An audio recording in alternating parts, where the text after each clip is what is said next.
by being a woman seeking for female communities doesn't mean we're anti-men. It just means there's different energies, and women bring a different sphere. And I think men need to ride with a group of women as well to experience what that's like as well. 100%.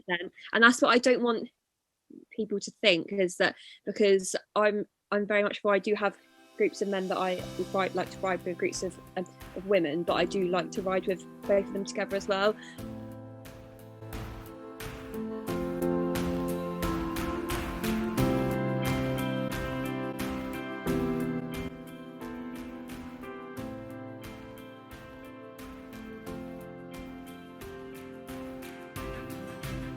Hello. Hey, how are you? I'm good, how are you? Very well, thank you. Lovely to meet you. Sorry, I'm literally just got out of bed.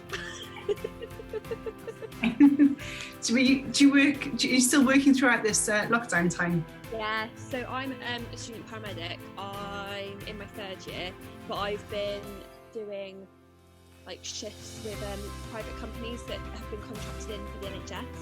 Yeah. So we've been doing like COVID positive patients back and forth, like Wales, London, Birmingham. So it's been lots. Wow. And what about yourself? Yeah, I suppose I've been working, but because I work for myself, I've sort of ramped it down, the hours, because I'm doing a world record, well, 3 world records on the 7th of January. For anything else. So yeah, it's I'm at the tipping point of, making money today, like a coach and consultant, and spending time today, tomorrow for the tomorrow of the future, building up the momentum to get the sponsors and the bigger money. Yeah. So it's kind of at a point where this is down, but this hasn't clicked in yet. It's isn't it? But it's good fun, I don't know how you're doing it. Gosh, I've been telling everyone. I've been like, have you heard about this? And they were like, what? How? I don't know. I'll find out. Thank you. Well, we've got tentative. I got an email today off Cabot Circus saying that they might host it. So you might be able to come down and support me for a little bit. Yeah, I'd love to. That'd be amazing. Yeah. Be so good. So if you've got nothing else to do at 3 a.m. on a Thursday morning, you can go Friday morning. To be honest, if I've come off a night shift, for example, or I've come off a late day shift, I've got nothing else to do because I just stay awake. So yeah, wonderful. There we are. Yeah, the more the merrier. So indeed. Cool. Get a big group together. Well, if we can, but yeah, the great thing about Cabot is because it's classes outdoors, we can do that. So as long as people are moving, we can just have a conveyor belt around me. So, I know, brilliant. Have a bit of a flash mob going on and everything. Anything to distract me from the pain. Oh, bless you. And that's the bike I'll be doing it on, as you know. Oh, I've seen how pretty it is. I was like, oh, yeah. I'm not a roadie myself, but I appreciate a nice bike. It's very, very nice bike. Yeah, but it's quite. I don't think is the best one to do on a static bike challenge for comfort reasons. But she's glorious, and it's good training for 2 years' time. So yeah, brilliant.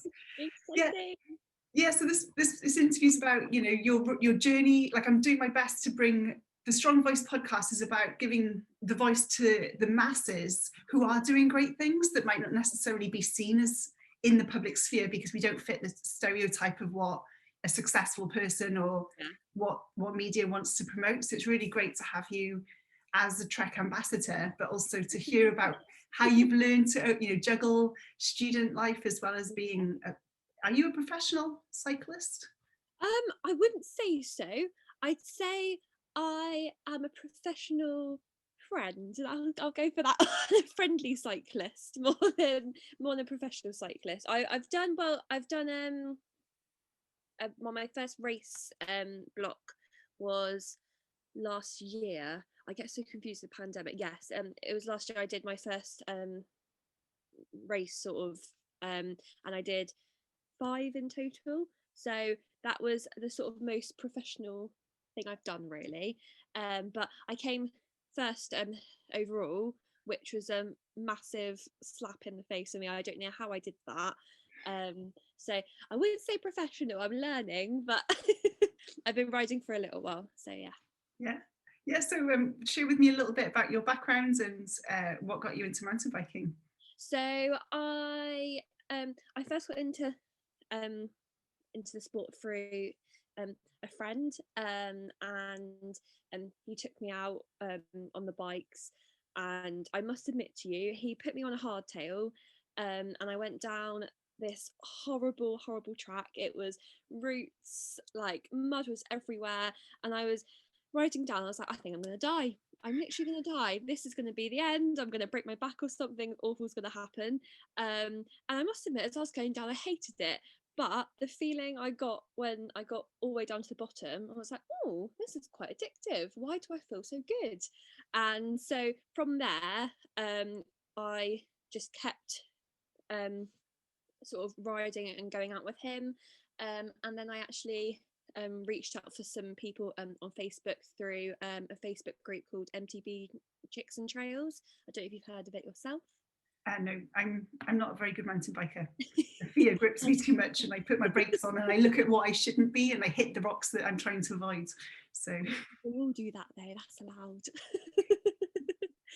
But yeah, so I reached out on there because there was a place that was quite close to my family home, and asked for any girls that were into mountain biking. I was really new, and I sort of said, hello, please come ride with me, and they did, and I've made friends for life, and really I've just kept going, built a community with loads of people, children as well, and it's basically hooked me, and I've been doing it ever since. Yeah, wonderful. And I'm a road cyclist and a time trialist, so we're on different sides of the road, so to speak. How do you find it different when you're cycling with women as it is with men? So it's an odd thing, because I find it depends on the person, but with riding with men, I find that because they are so, women I've been riding with have been so quick and can do absolutely everything on a bike and on trails. It's been quite sort of, there's always me running at the back, like I'll get there one day, etc. But if I ride with like lovely ladies, then I find that it's sort of a different atmosphere, and it's more chilled out. If you don't go over a jump well, or you can't do a part of a trail, it's totally fine, because we're just there for, to be honest, for a chat, for a bit of a pedal and a bit of coffee. So it's a completely different atmosphere. But I must admit, I do like the atmosphere it brings with riding with men as well, because there are loads of lovely men that do take time and wait for you to get to the bottom of the trail and will try and improve your riding. I don't think there's sort of a problem like with riding with either. So it's nice, both aspects bring different things to my riding, and it's great to ride with everybody. But yeah, that's something I'm trying to explore, as well as bring awareness to, that by being a woman seeking for female communities doesn't mean we're anti-men. It just means there's different energies, and women bring a different sphere, and I think men need to ride with a group of women as well to experience what that's like as well. 100%. And that's what I don't want people to think, is that because I'm very much I do have groups of men that I like to ride with, groups of women, but I do like to ride with both of them together as well.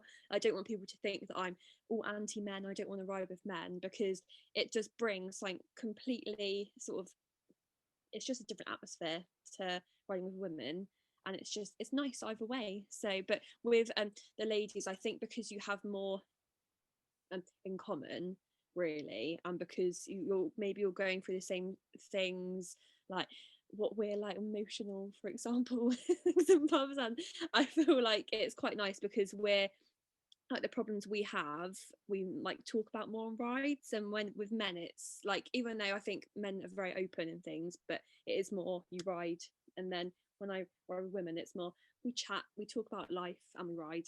So yeah, it's wonderful. One of my hiking friends, he says quite often that when you go uphill, it's when we release the problem, when we sort of release the problems, and when we go downhill, it's our choice to pick them up again. Yes, so, Yeah. Exactly. I wish I went up hills more though. I must admit, I'm a bit of a lazy biker. We need to go out together. You can teach me Yeah. how not to be afraid, and I can teach you how to go up hills Oh faster. yes, please. I'd love to be like you, Kate, doing all this pedaling, but I'm standing up like, nope, thank you.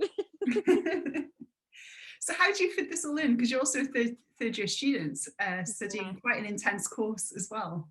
Yes, I must admit, especially with everything to do with COVID, it has sort of made the pressures quite a lot more with whether we'll complete our course under the right circumstances, if we'll be sort of practiced enough to become a paramedic.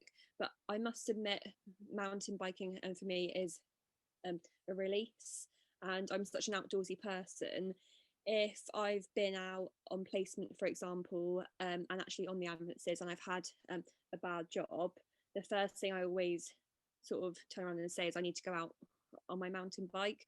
So even if work gets hard, or if I'm doing an essay, I always try and find time to fit mountain biking in, because for me, writing an essay, I must admit, it takes me 3-4 hours to actually get into it. I hate work, I hate anything like that. So for me, I try and fit mountain biking as much as I can as like a treat. So I've done this, like, well done, I can crack on and do more and enjoy myself on the bike. So that's how I do it anyway.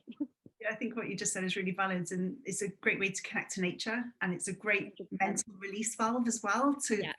let go of any of the stresses or the shoulds that are Yeah. piling up in front of us.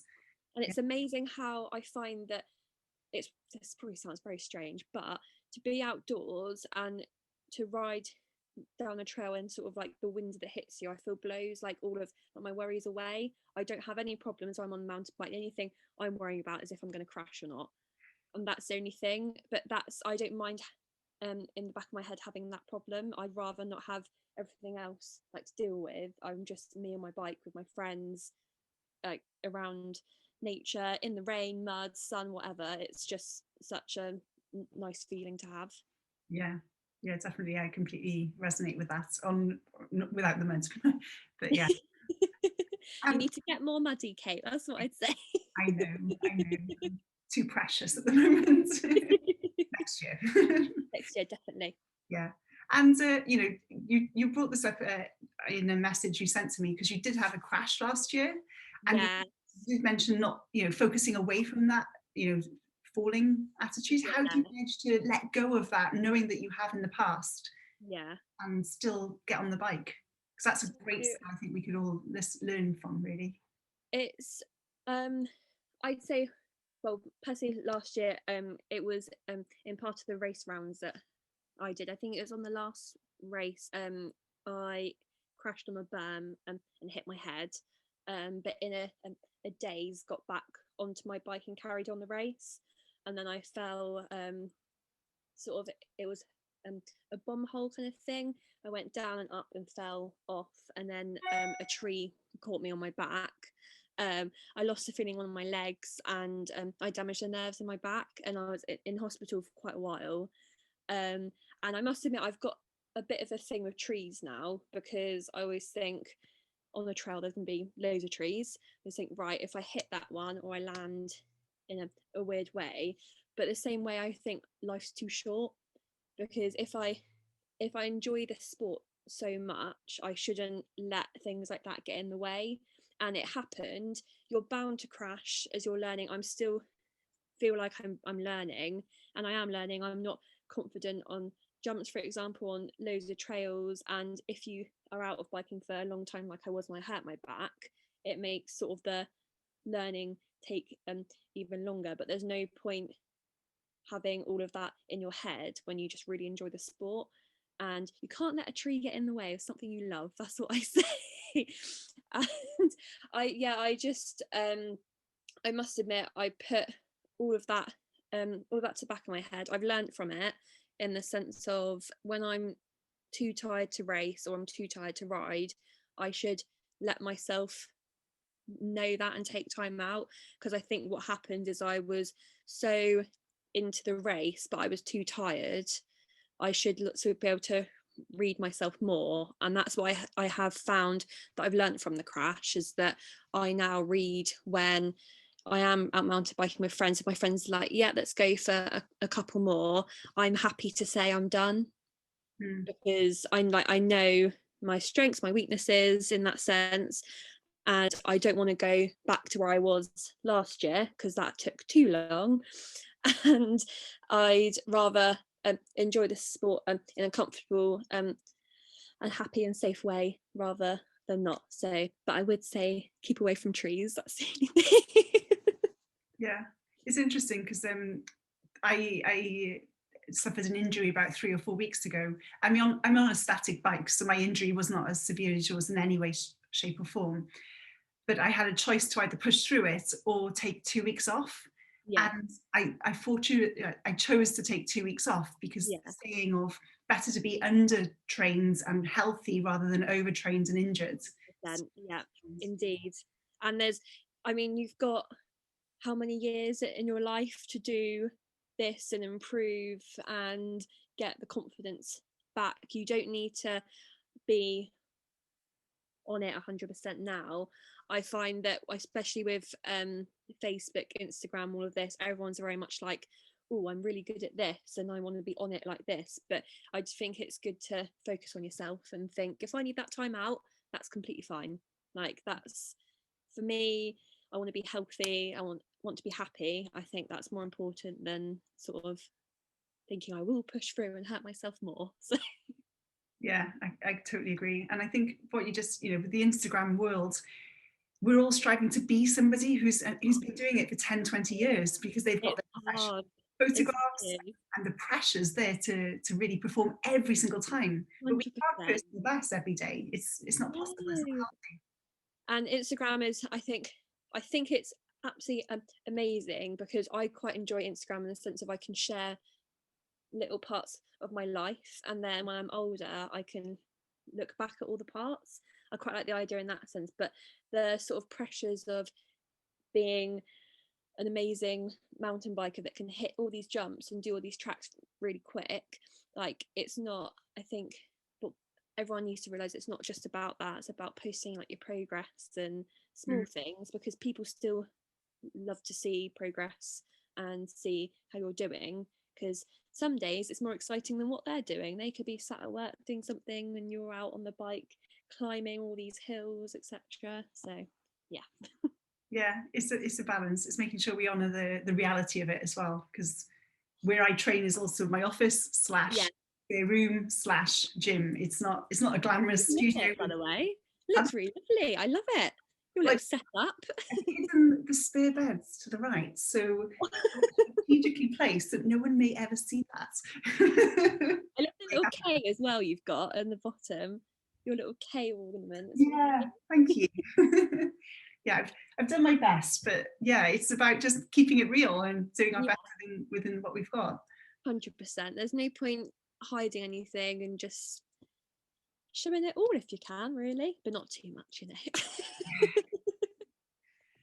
And coming back to your injury, I mean, Yeah, having that accident must have sort of affected your confidence a little bit. yeah. How what steps did you take to be able to, one, recover, because I know you're still on that journey, and two, get on the bike, and three, still, strive to keep competing and doing the jumps that you want to? Yeah. I'd say, personally for me, it was the like people I had around me, I must admit, that gave me the confidence to say I can ride my bike, and I will ride my bike again. When the injury happened, I was actually pretty sure was due to go on holiday, but I was in hospital in bed, I couldn't move, etc. And I was very drugged up, and I was like, right, if I can't even go on holiday, and you just get down the dumps and it's one thing after the other, can't go on holiday, won't be able to ride my bike again, this is all rubbish.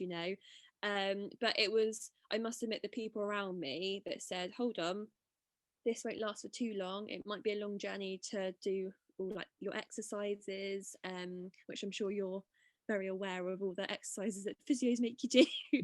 But it's a long road, and I think I must admit it was kind of for me remembering how everyone else who biked, and the sort of feeling of being on my bike made me become more confident again, if that makes sense. So I think it was just where I tried and tried and tried again, and I must admit my confidence still is not as great as it could be, or it should be, but I think it's just trying and trying again. I just said to myself, look, the only way you're going to get more confident is if you just keep riding your bike. There's no point saying, oh, I won't ride today. If I've got a whole day free, just get out on my bike, and it's going to help my confidence without me even realizing. And I found that I've taken one step forward and like a couple steps back quite often, but it's making myself realize that these are all like like the building blocks in allowing myself to become as confident as I was again. Because this year, apart from all the pandemic, I was planning to do exactly the same races as I did last year, but I would have moved up to the senior category, I think it was. And I was so determined. I was like, yes, like I know I had my injury last year, but let's do it. Let's have a go. And obviously the pandemic went, nope, that's not happening. But I still really, really want to do it, because although I am having one step forward, a couple of steps back, I'm still building the confidence slowly, and the racing is going to help me as well, I feel, building my confidence more. So I say keep at it with anyone who has an injury, or yourself when you're finding that in your last moments you're finding an injury starting to flare up. Just don't let your confidence drop, and keep your head up and keep positive. That's how my confidence grows, really. Yeah, it's really wise words, and it's really simple. It's keep moving forwards. And something I just came to me when you were talking is the journey's the destination, not the goal. Yes, But 100%. we focus on that. Yeah. 100%. And the fact that you've even come so far, even if it's not as far as you expected, you've still been on a massive journey, and it's an amazing journey, and you shouldn't never feel sort of upset with yourself that you've not maybe got up to the goal you'd hoped. With me personally, with my confidence not being where I want it to be, I still think, but hold on, I've gone through this, I'm still riding my bike, I'm still doing all of this. And like yourself with your injury, you're still planning to do it all, you still got to have the confidence to actually go and ask for help with your injury. So I think, yeah, it's just important to keep your head up. Yeah, and it's never a failure, because not many people know, but I attempted a 24-hour world record in 2016 and didn't get it. So Oh, okay. yeah, I did the time, but not the distance. So Oh, but can't, still, it's the journey, isn't it? And it is, you're still doing it now. You're keeping going, you know. yeah. So newfound respect. Took me 4 years to get back on the 24-hour bike, but yeah, I'm stronger for it, and I'm Yeah, really grateful for that failure, if you want to call it that. and it's a story to tell as well, I think, like, because people will think, wow, you're amazing, you've come this far, yet you're still doing it again, and you're still going to try and reach your goal even so I think that's such like a big thing, and like well done to you for being able to do that. Thank you, thank you. Yeah, I think from what I hear out there, more and more people are getting more comfortable about sharing their fears, their insecurities, and the failures. But Yeah, it's taken a long time, because before it was looked at, we had to make it look easy. And what yeah, we accomplished was, oh no, it was, I just clicked my fingers and arrived at the top of the world. And it's yeah, not that. It's hard graft. There's groups, there's team behind us, there's yeah, tears, and usually a lot of blood as well somewhere. yeah. So, And small parts, everything. yeah, my toenails are not in a happy place at the moment. Oh, I bet. Yeah. And so, something that I'm not great at, but I'm learning, and I think you're expressing this a lot, is about teamwork. And I Yeah, think you've got that in your as a student paramedic, you've got to work as a team. yeah, 100%. A lot of people look at, especially what I'm doing, the 24-hour record, and think it's just me on a bike, but there's at least a dozen people supporting me. Yeah. What tips do you have about managing my team, creating a team, and also letting the team get something out of it as well, even though it is my record at the end of the day? I say it's important to talk, and talk to each other as much as you can, because I think your team personally will get out of it a lot if you talk to them and are sort of really open. I think being open with people in regards to like teamwork goes like a really, really long way. And it's quite nice as well is I get to know your team.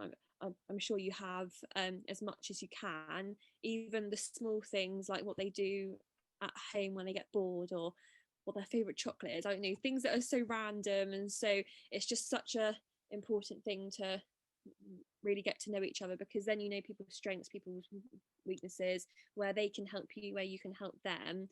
Because of course with your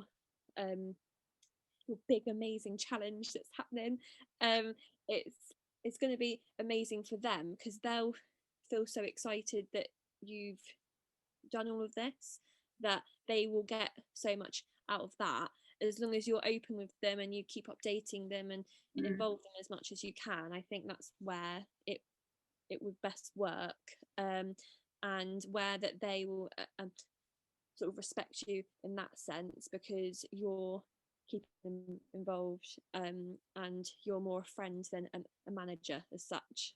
Yeah, yeah. That makes sense at all. Yeah, definitely. I think, yeah, I mean, what I haven't been doing at the moment, what I'm hearing that I'm going to step up, is sharing what I'm doing behind the scenes. I share the things, but I'm not actually saying I've written to 30 people this week and 2 have responded, rather than I just share the 2. So it's about, letting them more into my world as well. Yeah, 100%. I think people really, again with Instagram and Facebook and Twitter, etc., people do love it when you share like the small things which you don't think they'd want to know, really. Sort of. And it's quite nice that in a general team, like I find on the road, when I do become a paramedic, I find a good mentor as such, or a good paramedic, will always dig like quite deep into you and want to get to know you, and then the teamwork sort of builds from there, because you're so happy with each other. It just rolls perfectly. Yeah, well, that's the dream, isn't it? It is the dream. It does happen though. It does. It will. It will all come together, and yeah. I mean, my partner's on my team, and he's learning when I'm silent, it could be happy silent or angry silent. So he's trying to learn the 2 at the moment. But, have you seen there's an octopus. Have you seen it? I don't.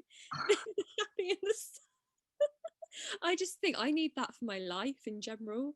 Just happy octopus, sad octopus. But it's learning, isn't it? It's learning about each other, and especially in a different way for you, with such a big goal. He's now learning all sort of bits and bobs, but angles he might not have seen naturally. Too right. Complete tangent, but talking about Octopus, have you seen My Octopus Journey? It's on Netflix. It is the most adorable.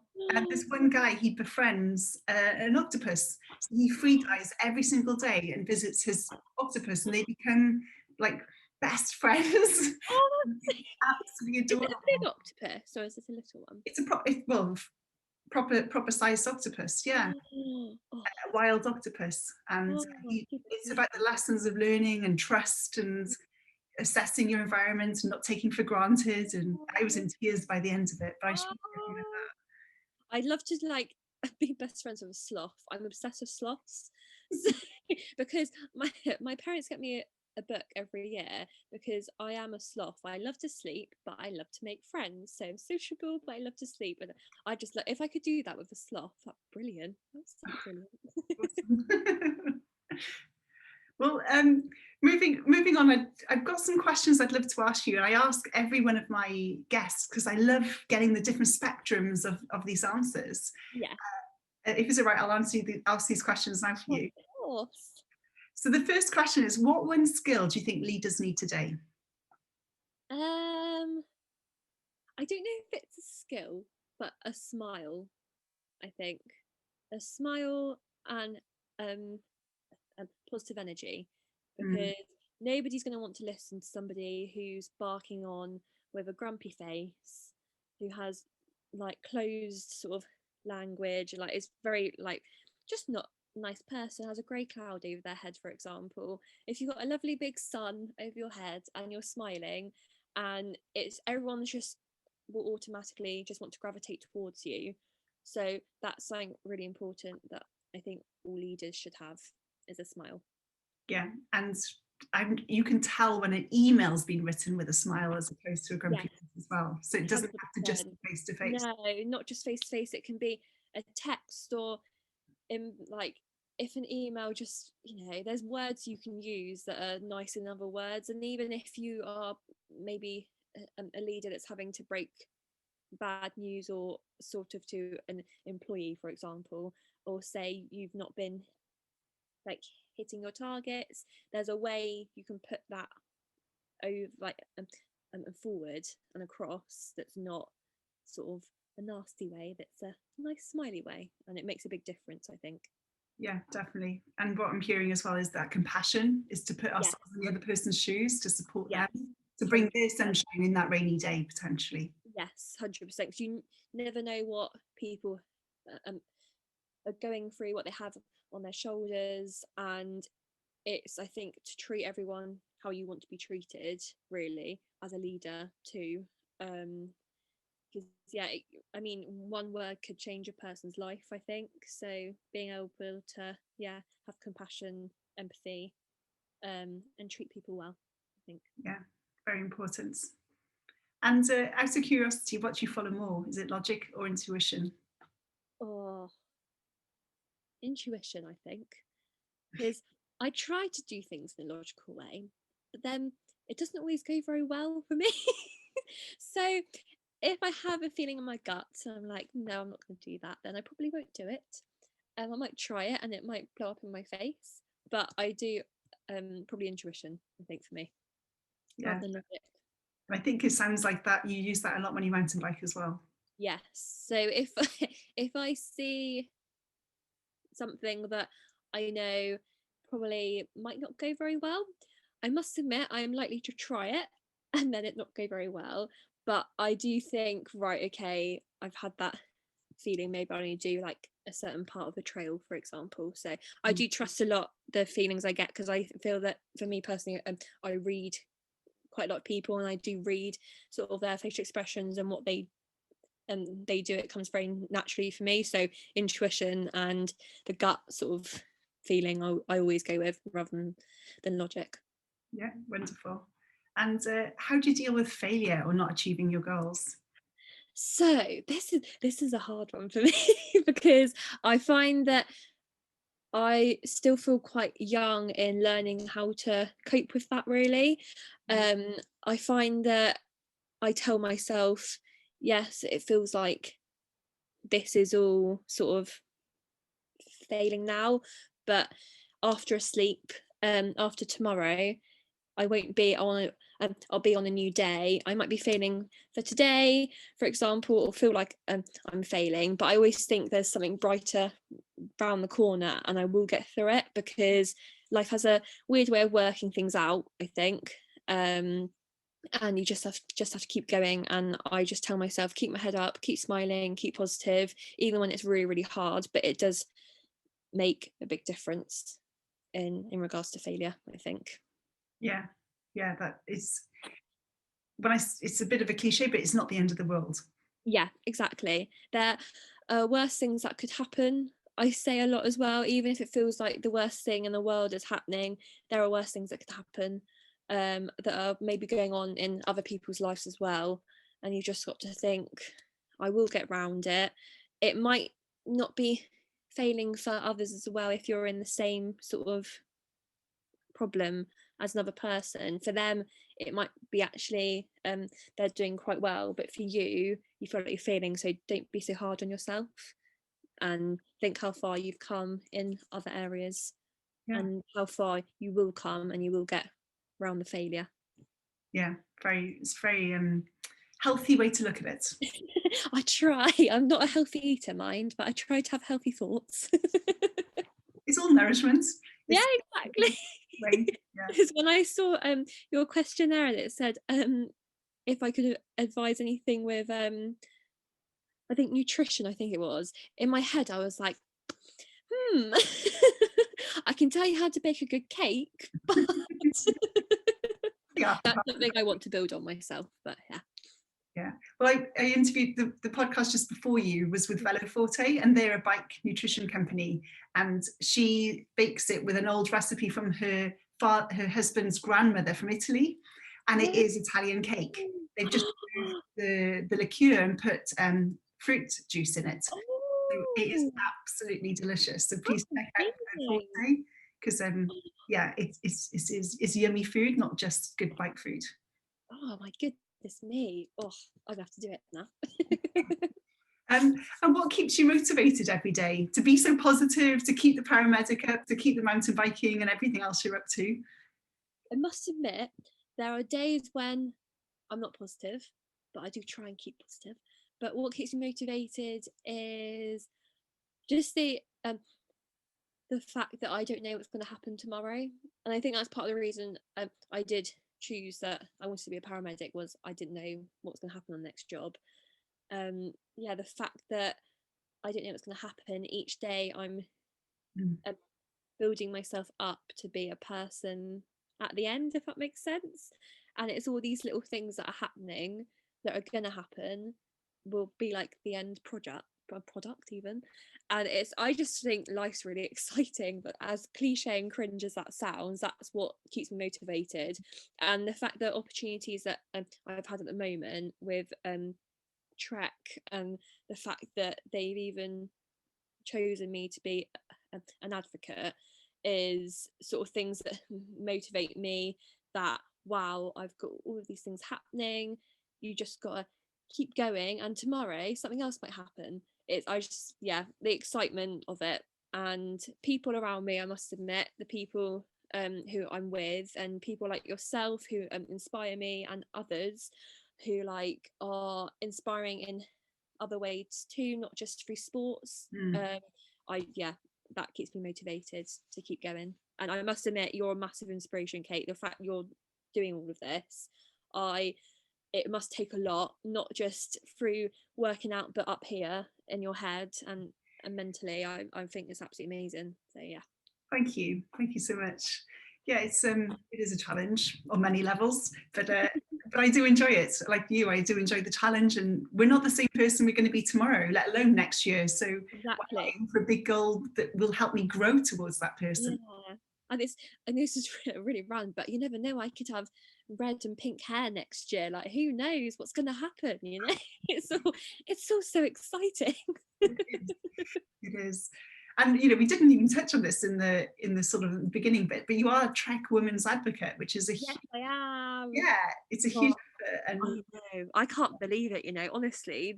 I I only popped into the store because I was like, oh my goodness me, there's a Trek store that's opened, oh my god, because I love Trek. Ever since I've been into mountain biking, Trek has been the only bike brand that I've ever wanted. I've ever wanted to be involved in the clothing, like everything.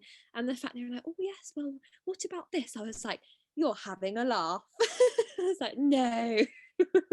So honestly, I can't believe, because I'm like, I feel that I'm not the most confident or quick person on a bike. So I was a bit like, are you sure though? Are you definitely sure?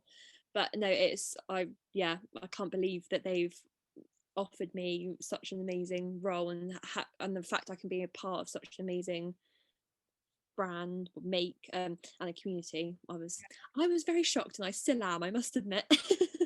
I mean, you're doing wonderfully, but it's not about the gold medals. It's not about, you know, positions. It's about that personality. So, you know, Trek obviously sees your positivity, and they want to be a part of that. So Thank it's a you. great reflection of your personality. I hope so. Ticking the box for me. It's a huge achievement. So well done. And just for everyone listening, what message would you like us to be left with? Oh, one that I'm going by quite a lot at the moment is, it really does not matter what other people think. People will probably not be paying any attention at all. I find on the mountain bike, I get really nervous when there's loads of people around, because you're automatically going to think, oh, what if they think I'm awful or rubbish? And I just think they really don't care. They're probably worrying about, I don't know, if they've got enough petrol in their car. It's really just, don't worry what people think. Just, you need to do you and enjoy yourself. Worry about yourself. put yourself first, because I think a lot of people put others first and then they forget about how important they are. And another one as well, which I have framed up here, because it says smile is the best God, my eyes went funny then, can't even read it. Smile is the best makeup any girl can wear, and I mean that for men too. A smile is the best thing anyone can wear. It doesn't matter if you look rubbish that day, you've got rubbish clothes on, you're in trackies, whatever. A smile is the best thing anyone can wear. So keep going, that's what I say. That's amazing. Well, thank you so much, Emma. And I know that you're really active on Instagram. So if anyone wants to follow you, it's Emma Purcell. Yes, it's me. Yes. Yeah. So yeah, thank you so much again. Thank you so much for having me. Thank you. Yay.